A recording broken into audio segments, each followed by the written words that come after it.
Hallelujah, praise the Lord. ஆண்டவராகிய இயேசு கிறிஸ்து நாமத்தினாலே உங்களை வாழ்த்துகிறேன். கர்த்தர் உங்களை ஆசீர்வதிப்பாராக. இன்றைய நாள் மெய்ப்பனின் சத்தம் யாத்திராகமத்தின் புஸ்தகம் 34ஆம் அதிகாரம் 10ஆம் வசனத்தை நான் வாசிக்கிறேன்.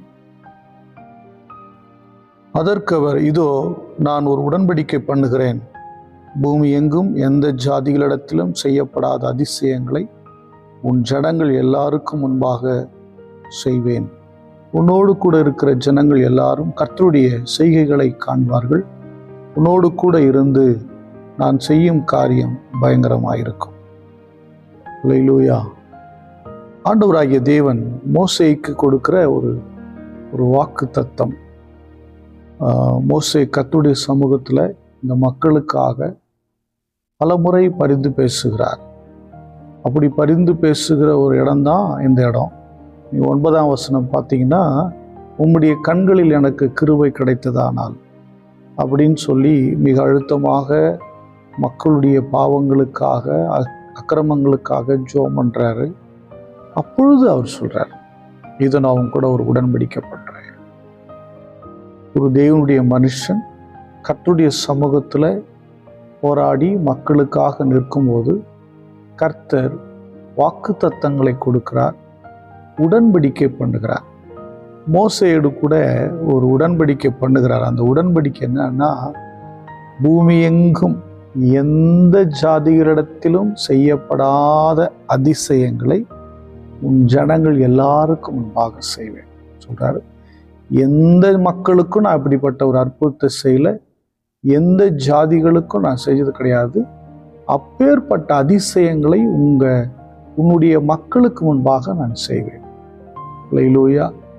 ஒரு இரட்சகனாக மோசேயை எழுப்பி கர்த்தர் சொல்றார், உனக்கு முன்பதாக நான் செல்லுவேன் என்றும் என் சமூகம் உனக்கு முன்பாக செல்லும் என்றும் நான் உன் மக்கள் மத்தியிலே அதிசயங்களை செய்வேன் என்றும் வாக்கு பண்ணுகிறார். அது மட்டும் இல்லை, உன் கூட இருக்கிற ஜனங்கள் கர்த்தர் செய்கையை பார்ப்பார்கள், என்னுடைய செய்கையை பார்ப்பாங்க அப்படின்னு சொல்றத பார்க்க முடியுது. அது மட்டும் இல்லை, நான் உன்னோடு கூட இருந்து, என்ன சொல்றாருன்னா, நீ மட்டும் செய்ய போறதில்ல, நான் உன் கூட இருந்து செய்கிற காரியம் பயங்கரமாயிருக்கும்.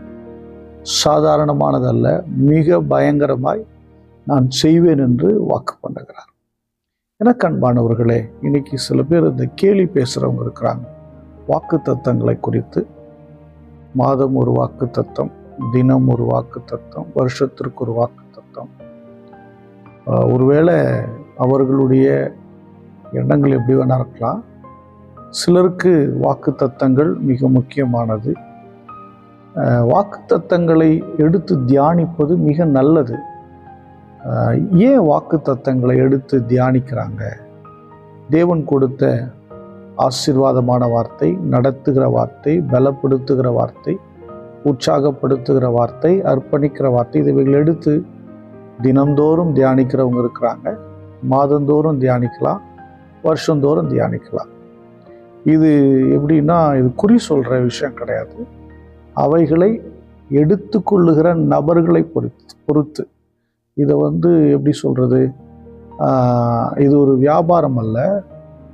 இதை தியானித்து ஒரு மனுஷன் தேவனுடைய வசனங்களை எடுத்து விசுவாசித்து தியானிக்கும் போது அந்த ஆசீர்வாதங்களை அவர்கள் சுதந்திரிக்கிறார்கள். அவ்வளவே தான ஒழிய இது குறி சொல்கிற வேலை கிடையாது. இன்னொன்று, பரிசுத்த ஆவியானவர் சொப்பனங்கள் மூலமாக, தரிசனங்கள் மூலமாக வாக்கு தத்தங்களை கொடுக்கிறார். அப்பேற்பட்ட வாக்கு தத்தங்கள் நம்முடைய வாழ்க்கையில் 100% நிறைவேறும். சில பேர் கேட்பாங்க, வசனம் இருக்கிற மாதிரியே நிறைவேறுமா, வசனத்தை சொல்லியிருக்கிற மாதிரியே நிறைவேறுமா அப்படின்னா, இன்னைய காலத்திற்கு அவர்கள் இருக்கிற இடத்திற்கு தக்கதாக அந்த வாக்கு தத்தங்கள் நிச்சயம் நிறைவேறும். கர்த்தர் சொப்பனங்களை காண்பிக்கிறார், தரிசனங்களை கொடுக்கிறார், அவைகளெல்லாம் நிறைவேறத்தான் செய்கிறது.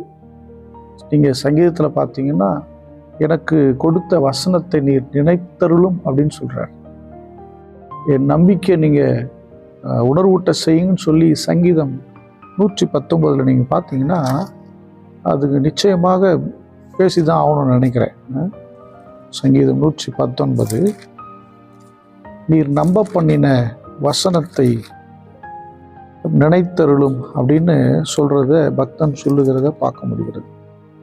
பாருங்க, நீர் என்னை நம்ப பண்ணின வசனத்தை உமது அடியேனுக்காக நினைத்தருளும், அதுவே என் சிறுமையில் எனக்கு ஆறுதல், உம்முடைய வாக்கு என்னை உயிர்ப்பித்தது. அப்படின்னா வாக்கு தத்தங்கள் எல்லாம் ஆம் என்றும் ஆமேன் என்றும் இருக்கிறது. அது அப்படியே பைபிளில் வச்சுக்கிட்டா ஆம் ஒன்றும் ஆகாது, ஆமேன் என்றும் ஆகாது. அந்த வாக்கு தத்தங்களை எடுத்து தியானிக்கும் போது தான் அது ஆம் என்றும் ஆமேன் என்றும் ஆகிறது. புரியுதா? அதனால சில பேர் ஒரு முட்டாள்தனமான ஒரு விமர்சனங்கள், சில பேர் இதை வச்சு வாக்கு தத்தங்கள் மாதிரி குறி சொல்ற மாதிரி பிழைக்கிறாங்க. அவங்கள பற்றி நான் பேச வரலை. நார்மலாக வசனங்களை எடுத்து தியானிப்பது நல்லது. அது மாதந்தோறும், ஏன்னா வசனம் சொல்லுது மாத பிறப்புகளை நியமியுங்கள். மாதத்து 1ஆம் தேதி வந்து நின்றுட்டு என்னத்தை பேச அப்படின்னா, மக்களுக்கு ஒரு வசனத்தை எடுத்து கொடுத்து இந்த வசனத்தை தியானம் பண்ணுங்க, இந்த வாக்கை தியானம் பண்ணுங்க, இது கர்த்தர் நமக்கு கொடுத்துருக்குற. எங்கே கொடுத்தா? நேரம் வந்து கொடுத்தாரான்னு கேட்பீங்களா? பைபிளில் கொடுத்துருக்குறார். இந்த பைபிளில் இருக்கிற வசனங்கள் எல்லாம் நமக்குரியது. வாக்கு தத்தங்கள் எல்லாம் நமக்குரியது, நமக்காக தான் கொடுத்துருக்கிறார். கடிந்து கொள்ளுதல் நமக்கு கொடுத்துருக்கிறார், சிட்சித்தல் நமக்கு கொடுத்துருக்கிறார், ஞானம் நமக்கு கொடுத்துருக்கிறார், அறிவு நமக்கு கொடுத்துருக்கிறார், விவேகம், இதில் இருக்கிற அத்தனை சம்பவங்கள் நமக்காக தான். நல்ல மனுஷனுடைய முடிவும் போட்டிருக்கிறார், கெட்ட மனுஷன் முடிவும் போட்டிருக்கிறார், எல்லாம் கொடுக்கப்பட்டிருக்கிறது. அப்படியானா அதை எடுத்து ஆரோக்கியமான தியானம் செய்யும்போது நீங்கள் கனி கொடுக்க ஆரம்பிக்கிறீர்கள். கர்த்தருடைய வேதத்தில் தியானமாய் இருக்கிற மனுஷன் பாக்கியவான், அவன் நீர்க்கால்களின் ஓரமாய் நடப்பட்ட. நீர்க்கால்னா வேத வசனம் தான். அப்போ அது எப்படி நீர்க்காலாக எடுத்துக்கொள்ள முடியும்னா, நீங்கள் அந்த வாக்கு தத்தங்களை எடுத்து வசனங்களை எடுத்து தியானிக்கும் போது அது உங்களுக்கு நீர்க்காலாக மாறும்.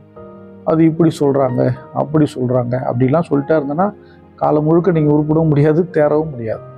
வசனங்களை எடுத்து தியானிங்கள், அது உங்களுக்கு ஆசீர்வாதமானது. நீங்கள் பார்த்தீங்கன்னா மோசேக்கு கர்த்தர் இந்த வாக்கை கொடுக்குறார். அதன்படியாக மோசே கொண்டு செய்த அற்புதங்கள், அடையாளங்கள் இன்னை வரையில் நம்ம பார்க்க முடியாது. எண்ணில் அடங்காத அற்புதங்களை தேவன் செய்கிறார். எனக்கு அன்பானவர்களே, கர்த்தருடைய வசனத்தை விசுவாசியுங்கள், அவர் கொடுத்த வாக்கு தத்தங்களை தியானியுங்கள், அவர் கொடுக்கிற கொடுத்த ஞானமான ஆலோசனைகளை எடுத்துக்கொள்ளுங்கள், நீங்கள் பலனடைவீர்கள். வசனம் சொல்லுகிறபடி அவர் உன்னோடு கூட இருந்து செய்கிற காரியம் பயங்கரமாக இருக்கும். ஸ்தோத்திரம் பண்ணுவோமா? ஸ்தோத்திர ஆண்டவரே, அப்பா, நீர் எவ்வளோ பெரிய வாக்கு தத்தத்தை மோசேக்கு, எவ்வளோ பெரிய உடன்படிக்கை நீர் செய்திருக்கிறீர். அதற்காக ஸ்தோத்திரம், ஸ்தோத்திரம், ஸ்தோத்திர. எங்களுக்கும் வாக்கு தத்தங்களையும் உடன்படிக்கைகளையும் கொடுக்கிறவரே உமக்கு ஸ்தோத்திரம் ஆண்டவரே, ஸ்தோத்திரம். அன்பின் பிதாவே, உம்மை ஸ்தோத்திரிக்கிற ஆண்டவரே, எங்களுக்காக அநேக வாக்கு தத்தங்களை கொடுத்திருக்கிறீர்.